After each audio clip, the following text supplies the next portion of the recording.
We have recently, even in the past several weeks, adopted legislation against femicide. So actually, Moldova has done important strides in women's empowerment in the last several years, and this actually is recognized even by international indicators, where Moldova is sort of in the top countries in terms of gender equality. Ms. Natalia Gavrilita, thank you for joining us here at the ICD Academy for Cultural Diplomacy. It's an honor to have you here with us in Berlin. We'd like to ask you a few questions to get your thoughts and opinion on the cultural diplomacy and the related fields. The first question would be, how would you define cultural diplomacy? What is cultural diplomacy for you? Thank you for having me. First of all, it's a pleasure to be here. To me, cultural diplomacy is engaging based on a certain set of values, a certain set of traditions, ideas, and employing this as a soft power, as an alternative in helping people to understand each other. Thank you. How important is cultural diplomacy for the world? I think it's massively important. We are seeing the effects of failure of soft power, of failure of cultural diplomacy. When that fails, we have wars, and this leads to a lot of suffering. It leads to loss of human lives. It leads to turmoil that affects generations. So, in my view, it is very important for us as people, as civilization, to continue to work on finding these soft power tools and cultural diplomacy approaches that will help us resolve our differences without engaging in wars. Thank you. How significant is to have cultural diplomacy as an academic field?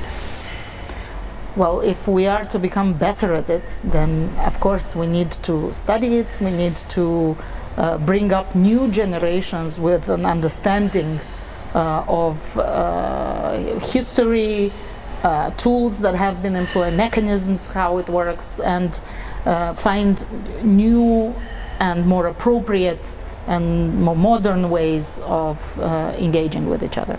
So I do believe that this is an important area of study. Thank you.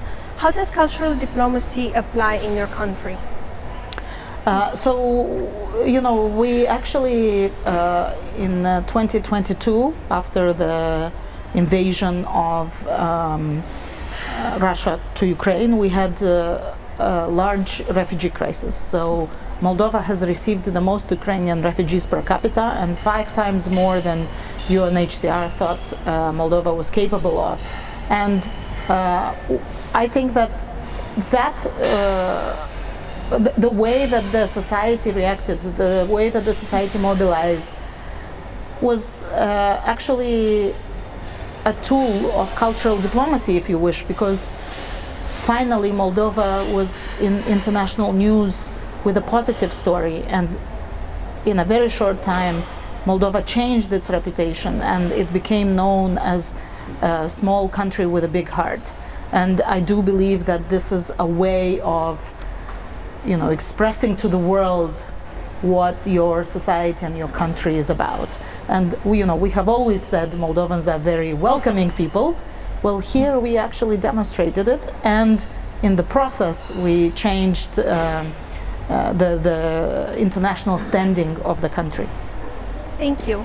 How important is to encourage women to be involved in politics and diplomacy? I always say, if half of our society are women, then failure to engage women is failure to use the potential of our society. So,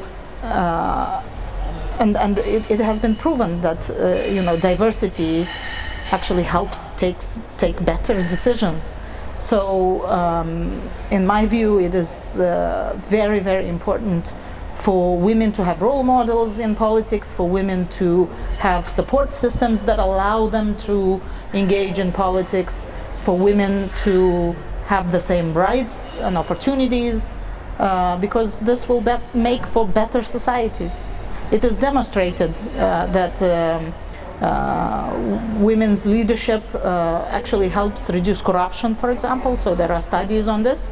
Women are excellent multitaskers, and I think women, including in Moldova, have demonstrated that they can lead even in very difficult security situations. Thank you. So in your opinion, there is a difference between the leadership style of men and women? I think there is a leadership style difference in general. You know, I think everybody sort of brings their own self to the job, and their own style and their own competencies, competitive advantages, and so on. But on the whole, yes, I do believe that women have characteristics that sort of allow them to exert a different type of leadership. So, you know, I do believe that they are more inclusive on average, that they sort of pay attention to some of these issues that are important for women and children. On average, again, and as I said, there are studies that demonstrate that they are less likely to engage in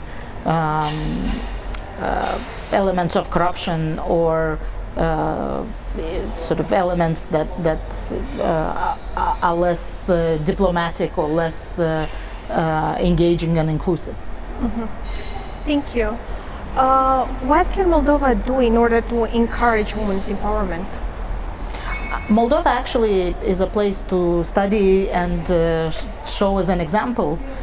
For a period, Moldova was the only country in the world where both the president and the prime minister were women.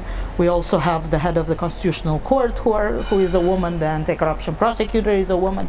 During the refugee crisis, we had the Minister of Interior, a woman who basically coordinated our efforts. So, you know, we introduced a double quota in parliament where women are now 41% of the parliament, and we have taken this quota even to the subnational level, to the local level. And we've adopted legislation that is regulating childcare, for example, in workplaces, paternity leave that would be equal to maternity leave and would help to distribute the tasks.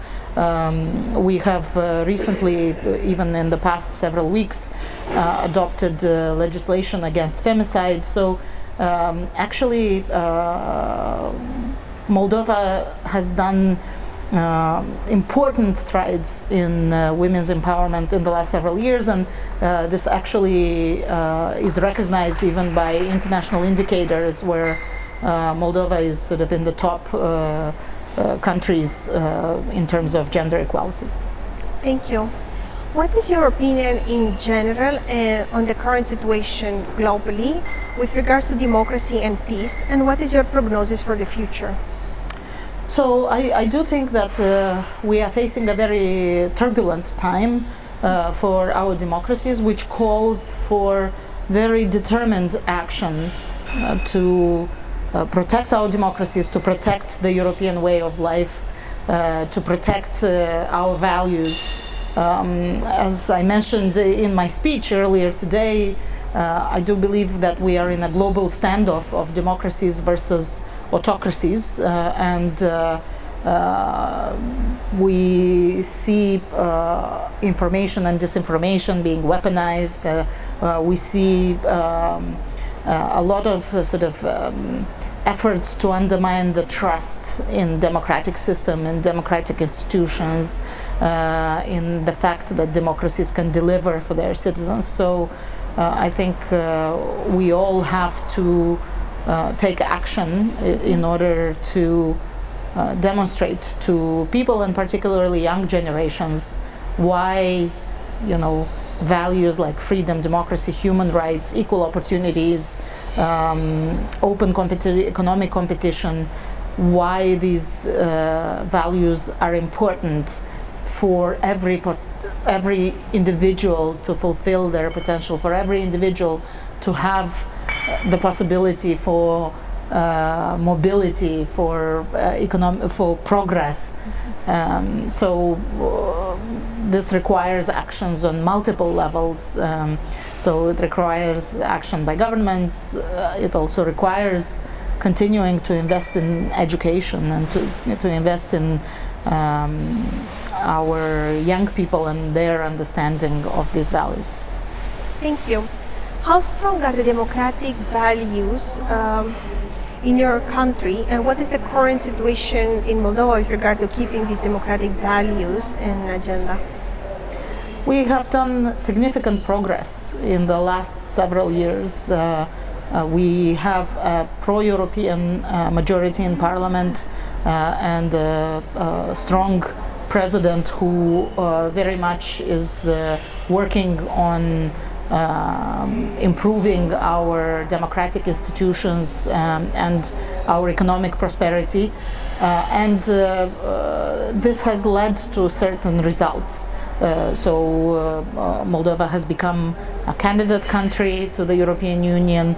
We saw the negotiations opened in record time, and we have made multiple or progress on multiple indicators, from reducing corruption and in the Transparency International Index to improving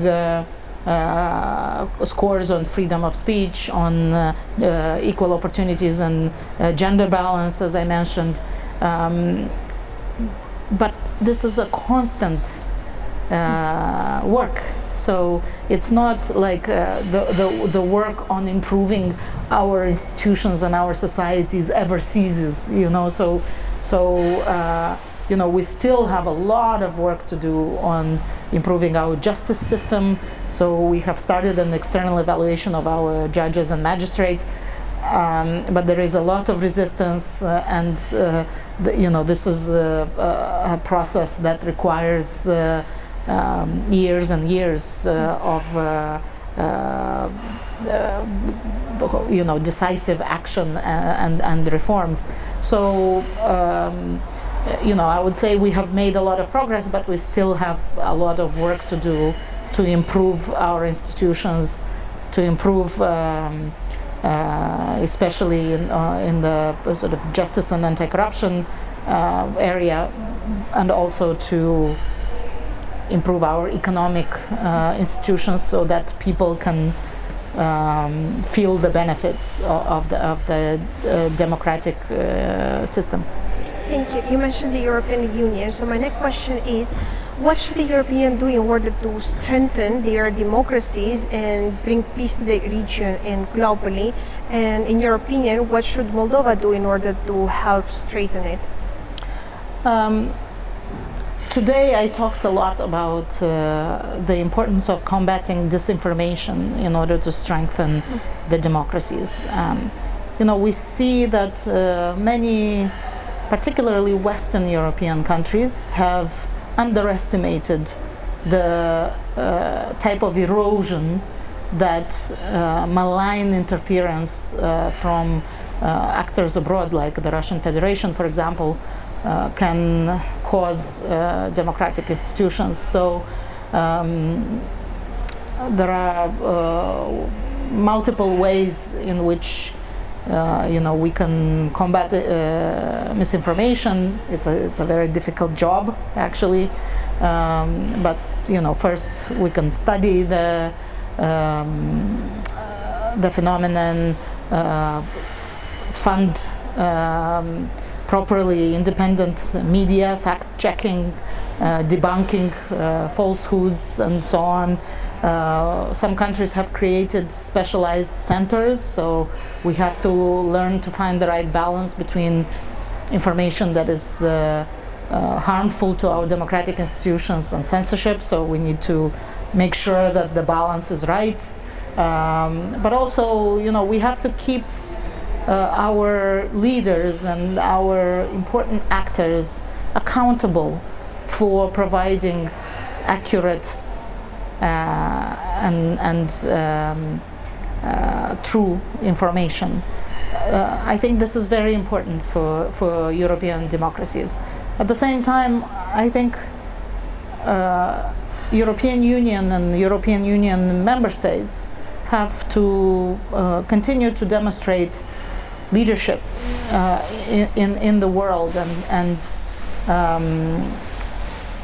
demonstrate why the European values actually allow the individuals to live a fulfilled life and to be proud of it.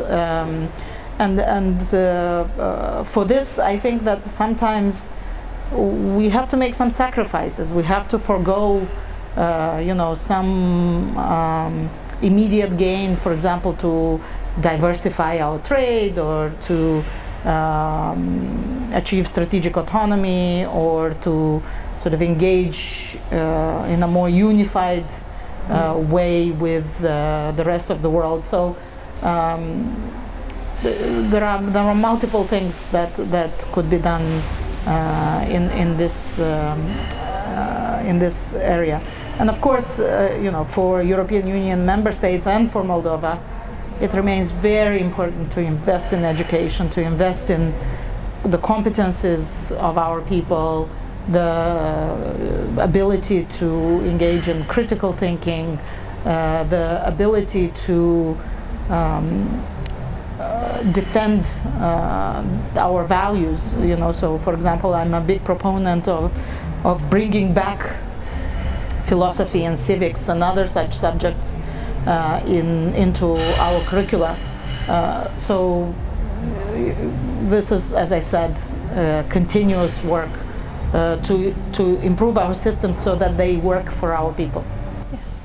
Thank you so much for your time. It was a pleasure to have you here, and it was very insightful.